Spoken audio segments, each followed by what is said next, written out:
there's all the stuff that we could figure out together, but it's all summarised there, and it's in the sort of notes as well. So this next bit then about doing something, creating some change, is about, I guess, kind of teaching things really. You know, learning is about teaching, right? So how we can support particular behaviours, particular skills that are helpful for people to increase. That's really what we're after. We had this idea right at the beginning about the sorts of behaviour approaches we use in EPATS and in these kinds of areas as being constructive. What we're really after is how can we help people do more of the stuff which is useful for them and that supports a good life. So there's some key areas we're going to look through about how we do some of these things in principle.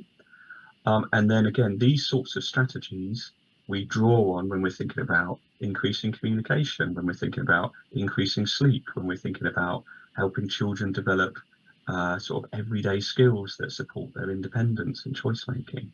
These are all things we can look to increase and support by using these behavioural principles. So there's a few things we're going to work through just to get us going.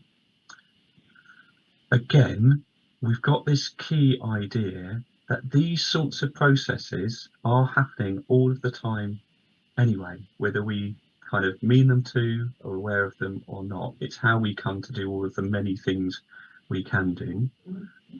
And the same things are true for children with additional developmental needs, but things are tougher, right? It's harder for children to learn. Yeah, it's not they can't learn, but it's much harder. So doing some of these things explicitly with awareness on purpose is particularly important and helpful. And if we do that, then we can maximize the sort of learning that's going to be possible for some of these children and equip families with some of the knowledge and the strategies to do that. So here's a first question then to get us going. Might be quite relevant to the particular training you're doing.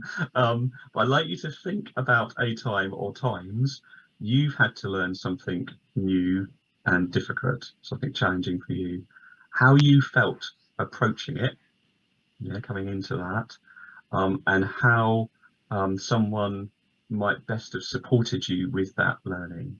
Yeah, you might have some kind of positive examples about that, about times when you've had to learn something and it's worked out really well, someone's done something in a really useful way, in times which have not worked out quite so well, or you haven't been quite so well supported to do that. Okay, so that's just a question